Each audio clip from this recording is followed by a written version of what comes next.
Hello everyone, कैसे हैं आप लोग। आशा करते हैं कि ठीक होंगे और तंदुरुस्त होंगे। मैं आज आप लोग के सामने केमिस्ट्री क्लास 10 चैप्टर नंबर 4 जिसका नाम है कार्बन तथा इसके यौगिक शुरुआत करने वाला हूं। ठीक है, इसको हम लोग बोलेंगे अंग्रेजी में कार्बन एंड इट्स कंपाउंड। तो कार्बन आपको पता है कि जिसका संकेत सी होता है। कार्बन का संकेत क्या होता है? सी होता है। परमाणु संख्या 6 होता है ना। बात करेंगे इस चैप्टर में, तो सुनिएगा। सबसे पहले कार्बनिक के रसायन का थोड़ा सा एक परिचय दे देते हैं, एक इंट्रोडक्शन दे देते हैं। हमारा जो ये पृथ्वी है, इस पर कितना परसेंट में कार्बन पाया जाता है या शायद ही किसी को पता होगा, लेकिन बार बार ऑब्जेक्टिव में पूछता है कि कार्बन पृथ्वी पर कितना प्रतिशत पाया जाता है। तो कार्बन पृथ्वी पर 0.02% पाया जाता है। कार्बन पृथ्वी पर कितना प्रतिशत में पाया जाता है? 0.02% पाया जाता है। तथा वायु में कार्बन डाइऑक्साइड के रूप में, अर्थात ये जो हमारा एटमॉस्फेयर है, वायुमंडल है, इसमें बहुत सारे गैस है जिसमें हम लोग ऑक्सीजन लेते हैं श्वसन के रूप में, है ना। ऑक्सीजन गैस को लेते हैं, है ना, और कार्बन डाइऑक्साइड गैस को छोड़ते हैं। तो ऐसे कहा जा रहा है कि कार्बन डाइऑक्साइड गैस में कार्बन का जो प्रतिशत है वो कितना है। तो क्वेश्चन है कार्बन डाइऑक्साइड अर्थात CO2 में CO2 में अर्थात कार्बन डाइऑक्साइड में कार्बन कितना प्रतिशत है। तो ऑब्जेक्टिव में यह बार बार पूछता है। यह है आपका 0.03%। कितना है? 0.03%। आप लोग ध्यान दीजिएगा, है ना, बताइएगा। तो पृथ्वी पर पूछेगा तो 0.02%। ठीक है। वायुमंडल में पूछेगा तो 0.03%। वायुमंडल में कार्बन डाइऑक्साइड गैस में कार्बन की मात्रा 0.03% है। ठीक है। इसके बाद आगे हम लोग चलते हैं। मुक्त अवस्था में, मतलब फ्रीडम अवस्था में, है ना, मुक्त अवस्था में कार्बन हीरे, ग्रेफाइट तथा कोयला के रूप में पाया जाता है। ये सब जितने भी हैं, हीरा, ग्रेफाइट, कोयला, ये सब मुक्त अवस्था में पाए जाते हैं, है ना, फ्री स्टेट में। और सुनिएगा, ये जो कार्बन है ना, ऐसा नियम था पहले, साइंटिस्टों लोग को कहना था कि जितने भी कार्बन हैं और जितने भी कार्बनिक यौगिक हैं, सभी के सभी सजीवों से प्राप्त होते हैं। सभी के सभी किसको से प्राप्त होते हैं? सजीवों से प्राप्त होते हैं। ठीक है। लेकिन शुरुआत में सजीव स्रोत अर्थात वनस्पति जगत, जितने भी वन, पेड़, पौधे हैं, है ना, उससे प्राप्त यौगिकों को, उससे जो भी यौगिक हम लोग प्राप्त होता था, उससे जो भी कार्बन के यौगिक प्राप्त होता था, है ना, सजीव से, पेड़ पौधे, जीव जंतु से, उसे हम लोग कार्बनिक यौगिक कहते हैं। उसे हम लोग क्या कहते हैं? कार्बनिक यौगिक कहते हैं। अब जैसे कि अब चीनी, तो आपको पता नहीं है कहाँ से प्राप्त होता है। जानवे करता हूँ, चीनी कहाँ से प्राप्त होता है? ईख से। चीनी कहाँ से निकलता है जी? ईख से। या गुड़ जिसको बोलते हैं ना, वो भी कहाँ से आता है? ईख से, है ना, गन्ना से। सिट्रिक अम्ल का स्रोत क्या है? सिट्रिक अम्ल का सोर्स क्या है? तो आपका नींबू है। क्या है? नींबू है। ये सिट्रिक अम्ल कहाँ से आता है? तो सिरका से। क्या चीज से? सिरका से। यह सब खट्टे पदार्थ हैं, है ना। तो आपका यूरिया किस में मिलेगा? तो वो आपका यूरिन में, है ना। इस अध्याय में हम लोग कार्बनिक यौगिकों का अध्ययन करेंगे। जितना भी चर्चा करेंगे सब कार्बनिक यौगिक का ही चर्चा करेंगे। किसका चर्चा करेंगे? अर्थात ऑर्गेनिक कंपाउंड का। कौन सा कंपाउंड का? ऑर्गेनिक कंपाउंड का ही चर्चा करेंगे, कार्बनिक यौगिक का ही चर्चा करेंगे। तो कार्बनिक यौगिक पूरे चैप्टर नंबर 4 में, चैप्टर नंबर 4 में, है ना, अध्याय नंबर 4 में दिया गया है। तो इसका महत्व क्या है?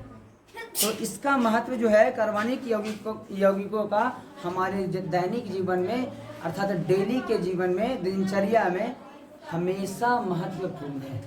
हर एक जगह पे कार्बन दिखता है। भले इंसान को नहीं पता चले कि इसमें भी कार्बन मौजूद है ना, लेकिन कार्बन की मात्रा सभी जगह पे है। ठीक है ना। तो कार्बनिक यौगिकों का हमारे दैनिक जीवन में काफ़ी महत्व है। सुबह से शाम तक जितने भी वस्तुओं का हम लोग इस्तेमाल करते हैं ना, उपयोग करते हैं ना, सभी में कार्बन मौजूद होता है। सभी कार्बनिक यौगिक के बने होते हैं। सभी कौन से यौगिक के बने होते हैं? कार्बनिक यौगिक के बने होते हैं। अर्थात जो कार्बनिक यौगिक के बना होगा जो वस्तु, क्या उसमें कार्बन नहीं रहेगा?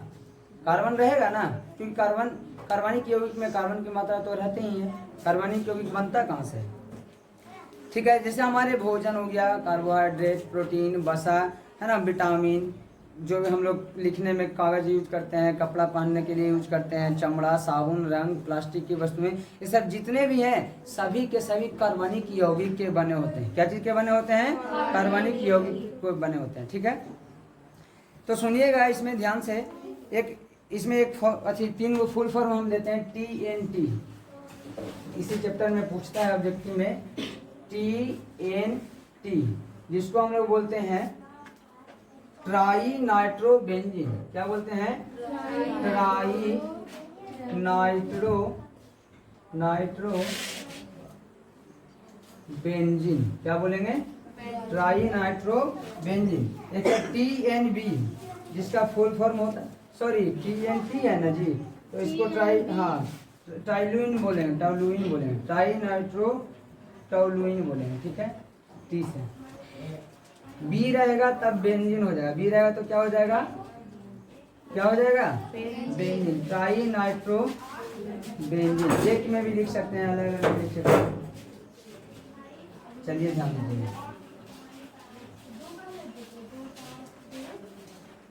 दरअसल हम सभी जितने भी आसपास में वस्तुओं देखते हैं, सभी के सभी कार्बनिक यौगिक ही हैं। हम लोग समझिए तो कार्बनिक यौगिक से घिरे हुए हैं। क्या चीज से घिरे हुए हैं? कार्बनिक यौगिकों से घिरे हुए हैं। अगर इस धरती से कार्बन और उसके यौगिक को हटा दिया जाए ना, अगर इस धरती पर से कार्बन और कार्बन के यौगिक अर्थात कार्बनिक यौगिक को हटा दिया जाए तो पृथ्वी भी ना किसकी तरह? चंद्रमा की तरह। किसकी तरह? चंद्रमा की तरह जीव विहीन हो जाएगी, जीवित नहीं रह पाएगी। समझिए तो हम लोग जीवित नहीं रह पाएंगे। संभव ही नहीं है कि हम पृथ्वी पर अपना जीवन यापन कर सकते हैं। क्यों? क्योंकि कार्बन नहीं रहने का मतलब, हम लोग जहाँ तक कि ब्रश भी करते हैं ना, तो उसमें भी कार्बन, उस कॉलगेट में भी कार्बन है। ठीक है ना। तो इस पर एक साइंटिस्ट ने सिद्धांत दिया था। क्या दिया था? सुनिएगा। इसे जीवन शक्ति का सिद्धांत हम लोग शुरू करने वाले हैं, है ना। जीवन शक्ति का जो सिद्धांत है, अंग्रेजी में इसको हम लोग बोलते हैं वाइटल फोर्स थ्योरी। क्या बोलते हैं? Vital force theory. अंग्रेजी में भी पूछ देता है डायरेक्ट, वाइटल फोर्स थ्योरी से आप क्या समझते हैं, या फिर जीवन शक्ति के सिद्धांत से आप क्या समझते हैं, या फिर सबसे पहला कार्बनिक यौगिक प्रयोगशाला में किसने बनाया, या फिर सबसे पहला कार्बनिक यौगिक प्रयोगशाला में जो बनाया गया था वह क्या था, या फिर सबसे पहला कार्बनिक यौगिक जो बनाया गया प्रयोगशाला में अमोनियम साइनेट को गर्म करके बनाने वाले कौन वैज्ञानिक थे। इस सब के बारे में इस जीवन शक्ति का सिद्धांत में सीखेंगे। लेकिन हाँ, इस जीवन शक्ति का सिद्धांत में जाने से पहले प्रारंभ में, अर्थात जब इस सिद्धांत का खोज नहीं किया गया, अर्थात जब कार्बनिक यौगिक को खोज नहीं किया गया था प्रयोगशाला में, तो ऐसी मान्यता थी कि जितने भी कार्बनिक यौगिक हैं वो सभी के सभी सजीवों से ही प्राप्त होते हैं। किससे प्राप्त होते हैं? क्योंकि स्टार्टिंग में हम लोग जिक्र कर दिए थे कि कहाँ से प्राप्त होते हैं? सजीवों से। तो ऐसा मान्यता चला आ रहा था कि सजीवों से ही कार्बनिक यौगिक को प्राप्त किया जा सकता है। प्रयोगशाला में आप साइंस वाले लैब में जा करके नहीं बना सकते हैं।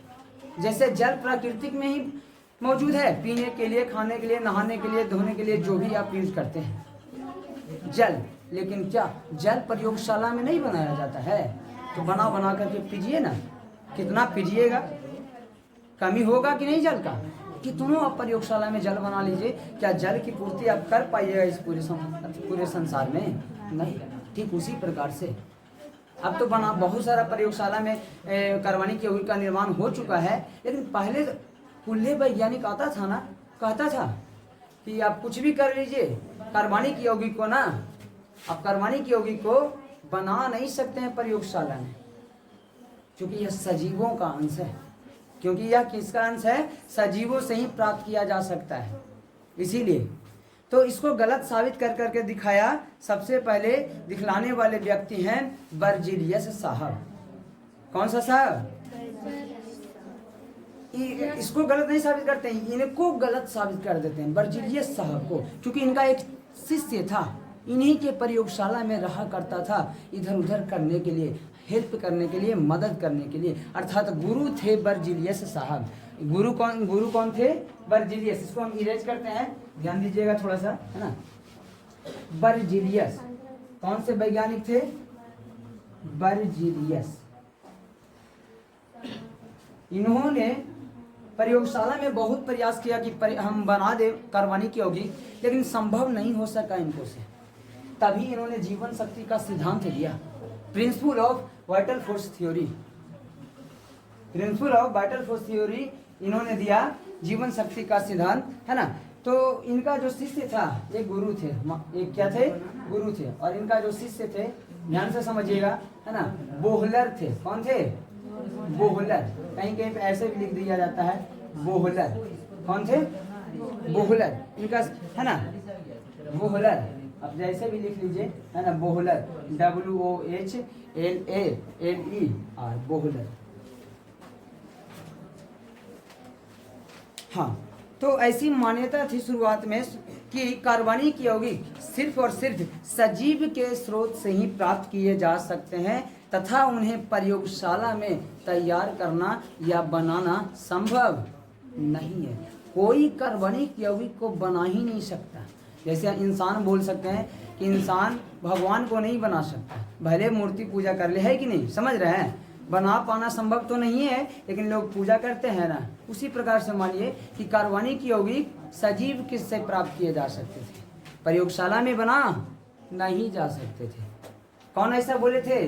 बर्जिलियस साहब। बोलने वाले बर्जिलियस साहब 1815 ईस्वी में तो बोल करके चले गए, अर्थात इन्होंने सिद्धांत कब दिया? वाइटल फोर्स थ्योरी का 1815 ईस्वी।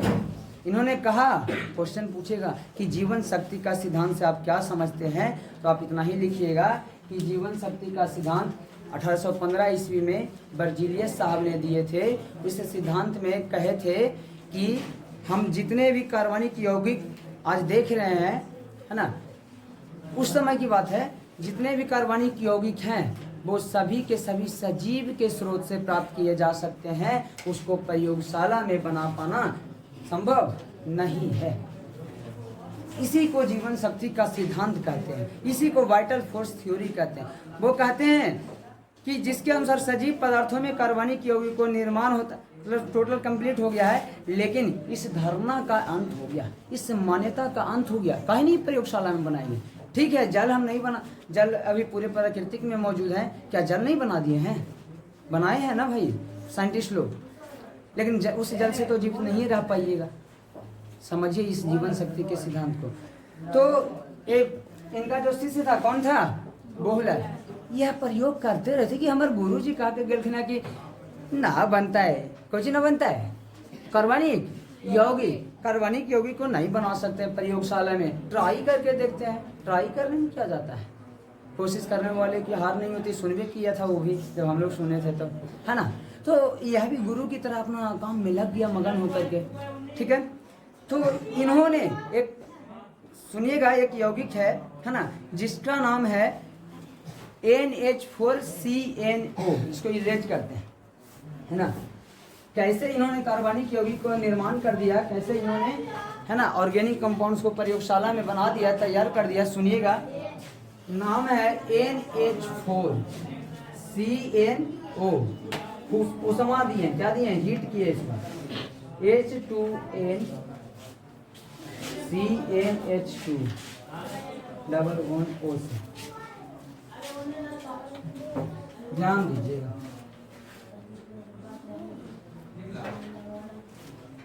यह है आपका अकार्बनिक यौगिक है। यह आपका NH4CNO जो है रे बाबू, ये आपका अकार्बनिक यौगिक है। कौन सा यौगिक है? अकार्बनिक यौगिक। ध्यान दीजिएगा, एक कब क्वेश्चन करके पूछेंगे। लेकिन इस NH4CNO का जो नामकरण, इसका जो नाम है, इसका जो नाम है वो अमोनियम साइनेट है। अमोनियम क्या है? साइनेट। कौन साइनेट? यह एक अकार्बनिक यौगिक है। अकार्बनिक यौगिक हैं, ना कि कार्बनिक यौगिक। और ऐसा जीवन शक्ति के सिद्धांत में कहा गया था कि कार्बनिक यौगिक को नहीं बनाया जा सकता है प्रयोगशाला में। लेकिन बोहलर साहब जो इनके शिष्य थे बर्जीलियस के, है ना, उन्होंने ट्राई करते रहे, कोशिश करते रहे कि अकार्बनिक यौगिक पे देखते हैं, अकार्बनिक से कहीं कार्बनिक यौगिक बन जाए, अकार्बनिक यौगिक से कार्बनिक यौगिक बन जाए, है ना। तो इन्होंने अमोनियम साइनेट को गर्म किया, हीट दिया इसको, और हीट देने पे क्या हो गया ना, कार्बनिक यौगिक बन गया। अर्थात एक लाइन में बोले तो इन्होंने वह कर दिखाया 1815 ईस्वी में जो कह गए थे बर्जीलियस साहब कि नहीं होगा, वो करके दिखा दिए, है ना।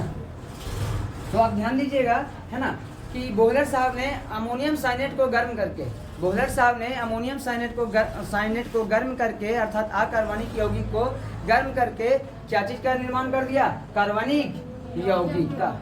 कौन से यौगिक का? इसका नाम पड़ गया, क्या नाम पड़ गया, यूरिया। क्या नाम पड़ गया? सबसे पहला कार्बनिक यौगिक का खोज करने वाले अगर साइंटिस्ट का कोई नाम पूछे या नहीं भी पूछे, अगर जानने की बात रहेगी तो याद रखिएगा बोहलर ने खोजा था सबसे पहला कार्बनिक यौगिक, जिसका नाम था यूरिया। इसका नाम क्या था? इसका नाम था यूरिया। क्या नाम था? जी हाँ, यूरिया। तो क्वेश्चन यहाँ से बनता है कि सबसे पहला कार्बनिक यौगिक का खोज करने वाले वैज्ञानिक कौन थे? बोहलर। सबसे पहले कार्बनिक यौगिक खोज किया जाने वाला कार्बनिक यौगिक का नाम क्या था? यूरिया। किसको गर्म करने से यूरिया प्राप्त हुआ? अमोनियम साइनेट। अमोनियम साइनेट का सूत्र क्या होता है? NH4CNO। यह क्या है? तो अकार्बनिक यौगिक। इसको हिट किए तो कार्बनिक यौगिक यूरिया प्राप्त हुआ। ठीक है, यह धारणा समाप्त कर दिए, जीवन शक्ति का सिद्धांत को समाप्त कर दिया गया बोहलर साहब के द्वारा। वही गुरु बर्जीलियस साहब ने जो दे के गए थे, उन्हीं का शिष्य ने गलत साबित कर दिया अपने गुरु को। समझ रहे हैं? तो आगे चलते हैं। ये तो सबसे पहला कार्बनिक यौगिक ना था। तो आज तक की बात करें तो ऐसे और महारथी पैदा हुए इस धरती पे जिनका नाम था कोलबे।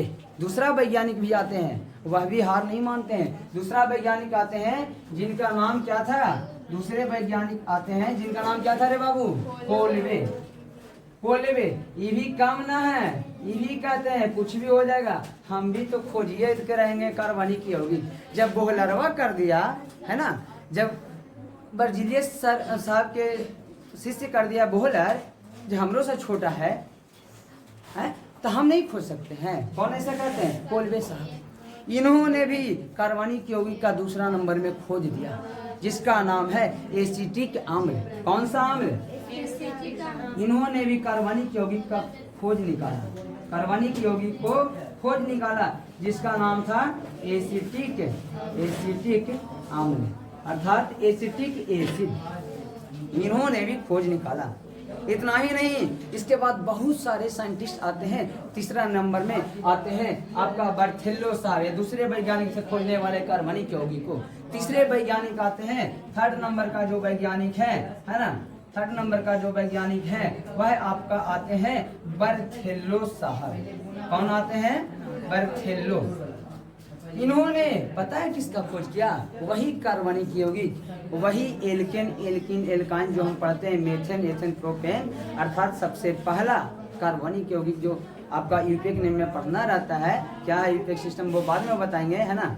क्या है बॉन्ड, क्या है single bond, double bond, triple bond, ये सब बाद में समझेंगे। बॉन्ड कैसे बनता है, उसके बीच कौन सा बंधन होता है, बाद में पढ़ेंगे। लेकिन इन्होंने सबसे यह भी एक कार्बनिक यौगिक का खोज किया, जिसका नाम आप लोग बहुत बार सुने हैं, जिसको मार्स गैस भी कहते हैं। जिसको कौन सा गैस बोलते हैं? हाँ, मेथेन को ही कौन सा गैस बोलते हैं बाबू? Marsh gas. तो अक्सर ऑब्जेक्टिव में देखने को मिल जाता है कि मार्स गैस निम्न में से कौन है? कौन सा गैस निम्न में से कौन है? Marsh gas. तो मेथेन को हम लोग मार्स गैस भी कहते हैं, जिसका सूत्र CH4 होता है, जिसका सूत्र क्या होता है? CH4 होता है। जानते थे ना मीथेन का सूत्र? और यही खोजने वाले बर्थेलो साहब थे। इसके पहले एसिटिक अम्ल है ना खोजने वाले कोलवे साहब थे। इससे तुरंत सबसे पहले कौन? यूरिया खोजने वाले कौन थे? बोहलर। यूरिया का खोज कौन किया? कौन जी? बोहलर ने किया। तो यह आपका जीवन शक्ति का सिद्धांत है।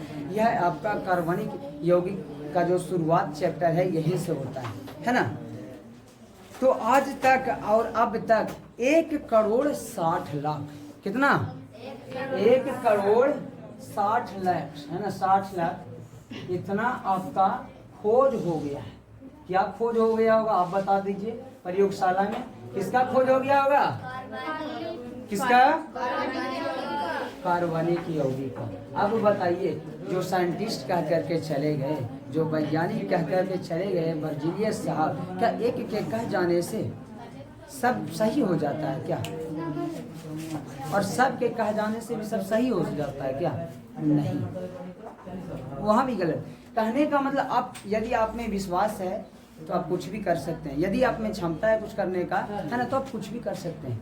बोलता है ना, एक थोड़ा सा आप एक लाइन सुनिएगा है ना, थोड़ा सा पढ़ाई से हटकर बोलते हैं कि यदि जिस इंसान में चावल के दाने पिटा जाएगी, यदि जिस व्यक्ति के माइंड में दिमाग में अगर चावल के दाने इतना भी विश्वास है ना, छोटा सा विश्वास है, तो वो व्यक्ति कुछ भी कर सकता है। वही बिल्मा रुडोल्फ जिनको पोलियो था और डॉक्टर कहा करता था कि तुम चल नहीं सकती हो, वही बिल्मा रुडोल्फ आज ओलंपिक में कई एक गोल्ड मेडल जीत चुकी थी। वही अरुणिमा सिन्हा, डॉक्टर अरुणिमा सिन्हा, जिस पर 49 ट्रेन आवाजाही कर चुका था रेलवे पटरी पर गिरने के बाद। 49 ट्रेन वो कहती थी कि मेरे पैर पर से चला गया, पैर कट गया, लेकिन कोई मेरे को उठाया नहीं, रात भर पड़े रहे ट्रेन पर। लेकिन जब जीवित होती है तो वो बोलती है कि भगवान ने बचाया है तो इतिहास रचने के लिए बचाया है। और वही दुनिया का सबसे महान पर्वत माउंट एवरेस्ट, जिसकी ऊंचाई 8,848 मीटर है, उस पर फतेह करती है, चढ़ाई करती है 2 साल 4 साल बाद ट्रेनिंग करके। तो यदि आप में हौसला है, जुनून है, तो आप कुछ भी कर सकते हैं। बस उस जुनून को जगाए रखिए, क्योंकि जिस व्यक्ति के पास जुनून होता है ना, कोई कानून नहीं रोक सकता है कुछ करने से। समझ रहे हैं ना? तो ध्यान दीजिएगा इस बात को। कभी सुनिएगा डॉक्टर अरुणिमा सिन्हा की जीवनी के बारे में, क्या थी, क्या कह गई थी, है ना। तो चलिए हम लोग तो यहाँ पे थे। तो आप समझिए कि 1,60,00,000 कितना? 1,60,00,000 कार्बनिक यौगिक का निर्माण आज के डेटा नहीं है, यह डेटा बहुत पहले का है, यह आंकड़ा बहुत पहले का है। और अभी ना जाने कितना करोड़ खोज हो गया होगा।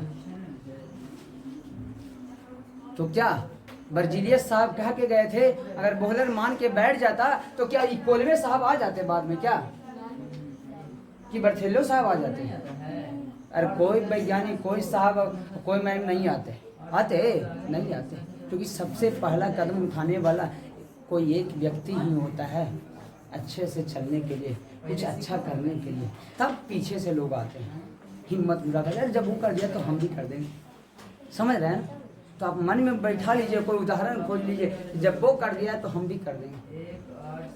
और हमारे बगल और पड़ोसिया कर देंगे तो हम ना कर पाए। समझ रहे हैं ना? इस टाइप से चलिएगा। हाँ, थोड़ा सा हम लोग क्लास में आ गए थे, है ना। वीडियो में बने रहिएगा। यदि आपको वीडियो पसंद आ रहा है ना, यदि समझ में आ रहा है तो चैनल को शेयर, सब्सक्राइब एंड लाइक करना भी मत भूलिएगा भाई। आप लोग सपोर्ट किया कीजिएगा, समझ रहे हैं ना? ठीक है, क्योंकि आपका सपोर्ट से ही हौसला बढ़ता है ना। तो इसके बाद सुनिएगा, इसके बाद एक और वैज्ञानिक आते हैं जिसका नाम है लभावजे। क्या नाम है?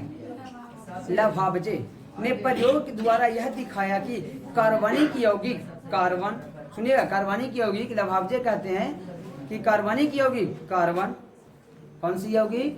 कार्बनिक यौगिक, carbon, hydrogen, oxygen, nitrogen, halogen, है ना। हेलोजन बॉल नहीं समझना, हेलोजन भी तत्व आता है, फास्फोरस, गंधक और भी बहुत सारे धातुओं के संयोग से मिलकर बनता है। यदि कोई पूछेगा कि कार्बनिक यौगिक में सिर्फ कार्बन की ही मात्रा रहती है तो नहीं बोलिएगा, क्योंकि कार्बनिक यौगिक में लभावजे साहब बता दिए हैं कि बहुत सारे धातुओं का मिश्रण भी रहता है ना। जितने भी कार्बन हो गया, आपका हाइड्रोजन हो गया, ऑक्सीजन हो गया, नाइट्रोजन हो गया, हैलोजन हो गया, फास्फोरस, गंधक और भी अन्य सारी धातुएं हैं किसमें? कार्बनिक यौगिक में। कार्बनिक यौगिक में आप यहीं पे तो देख लीजिए ना, यह आपका कार्बनिक यौगिक है। कार्बन है कि नहीं है? नाइट्रोजन है कि नहीं है? हाइड्रोजन है कि नहीं है? तो क्या कार्बनिक यौगिक सिर्फ कार्बन का मिश्रण है? नहीं, कार्बनिक यौगिक बहुत सारे धातुओं का मिश्रण है, अलग अलग। ठीक है, तो यार कार्बनिक रसायन सुनिएगा, ये कंप्लीट हो गया लगभग। जीवन शक्ति का सिद्धांत का चर्चा कर दिए हैं, है ना। तथा इनमें कार्बन सर्वदा विद्यमान होता है, सब कुछ होते हुए भी कार्बन रहेगा, कितनों धातु आ जाए। इस आधार पर कार्बन के यौगिकों को कार्बनिक यौगिक तथा ध्यान से सुनिएगा, इसी कारण से कार्बन के यौगिक को कार्बनिक यौगिक कहा जाता है। और जो कार्बनिक यौगिक का अध्ययन करते हैं, जो कार्बनिक यौगिक का अध्ययन करते हैं जिस शाखा के अंतर्गत, उसे हम लोग कार्बनिक रसायन कहते हैं।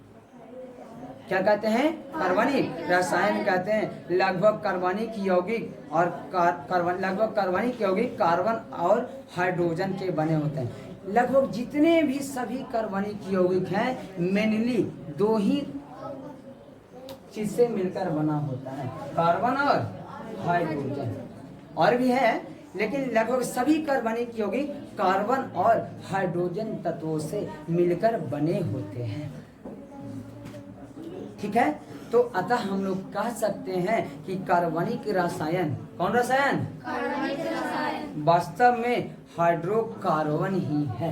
वास्तव में क्या है? हाइड्रोकार्बन। वास्तव में हाइड्रोकार्बन का अध्ययन है कार्बनिक यौगिक, कार्बनिक रसायन। क्यों? क्योंकि हाइड्रोकार्बन कहते किसे हैं? हाइड्रोकार्बन वैसे कार्बन को कहते हैं जिसमें, देखिए ना बाबू, नाम से ही पता चल रहा है हाइड्रोकार्बन। कौन सा कार्बन? हाइड्रोकार्बन। दैट मीन्स रे बाबू, इसको तोड़ेंगे तो हाइड्रो प्लस कार्बन, अर्थात हाइड्रोजन प्लस कार्बन मिल करके आपका हाइड्रोकार्बन कहलाया। तो वास्तव में कार्बनिक रसायन हाइड्रोकार्बन का ही अध्ययन है। तो इस चैप्टर में हाइड्रोकार्बन के बारे में, कार्बनिक यौगिक के बारे में हम लोग सीखेंगे। चैप्टर का जो शुरुआत था, जो इंट्रोडक्शन था, है ना, introduction of carbon and its compound complete हो गया। अब इसके बाद हम लोग जो भी आगे रहेगा चलेंगे। इसके बाद आता है रासायनिक बंधन, है ना, केमिकल बॉन्ड, सह संयोजन व इलेक्ट्रॉन का साझा कैसे करता है दो परमाणु, है ना, कैसे दो परमाणु आपस में इलेक्ट्रॉनों का साझा कर करके अपना अष्टक नियम पूरा करते हैं, है ना, ऑक्टेव्स, जिसको अंग्रेजी में ऑक्टेव्स लॉ बोलते हैं। अष्टक नियम को, क्योंकि ऑक्ट मतलब हम लोग पढ़े हैं ना, 8 होता है केमिस्ट्री में, ऑक्ट मतलब 8, तो अष्टक नियम पूरा करना। कौन नियम? अष्टक नहीं, अष्टक नियम। कौन सा नियम बाबू? अष्टक नियम। इसी को अंग्रेजी में बोलते हैं ऑक्टेव्स रूल। क्या बोलते हैं? अगर जिस तत्व के परमाणु, है ना, जिस तत्व के बाह्यतम कक्षा में, सॉरी परमाणु नहीं, जिस तत्व के बाह्यतम कक्षा में यदि इलेक्ट्रॉनों की संख्या 8 नहीं है तो वह पूरा मतलब जो बोल सकते हैं वो अपना स्थिर अवस्था में स्टेबल नहीं है, अस्थिर है। क्या है? अस्थिर है, स्थिर नहीं है। तो अपना सभी इलेक्ट्रॉन या तो वो देकर के पूरा करेगा या तो वो लेकर के पूरा। कभी कभी कोई ऐसे भी तो तत्व होंगे ना भाई, जिनको अष्टक नियम पूरा करना है और उसके पास ज्यादा इलेक्ट्रॉन है, तो ज्यादा रहेगा तो दान करेगा, कम रहेगा तो भीख मांगेगा। समझ रहे हैं ना?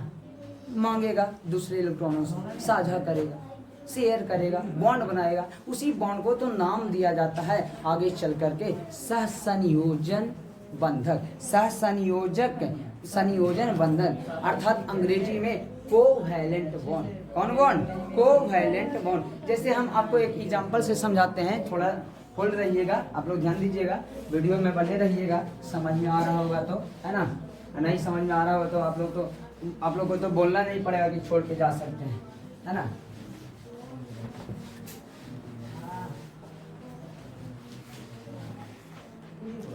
इससे पहले थोड़ा सा क्वेश्चन कर लेते हैं जी।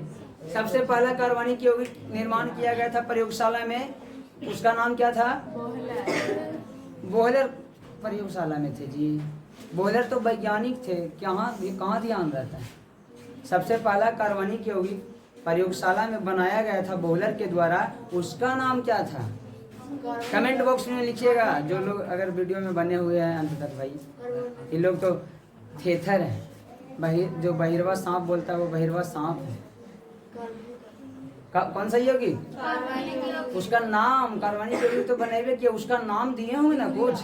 हाँ क्या? बहुत बढ़िया, शाबाश। यही तो पूछ रहे थे, कहाँ दिमाग था? यूरिया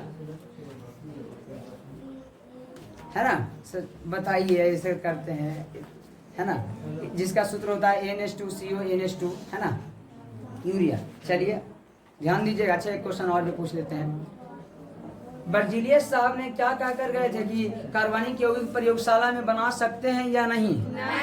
नहीं। कितना ईस्वी में कह के गए थे? लेकिन उसको गलत साबित कौन सा वैज्ञानिक कर दिए?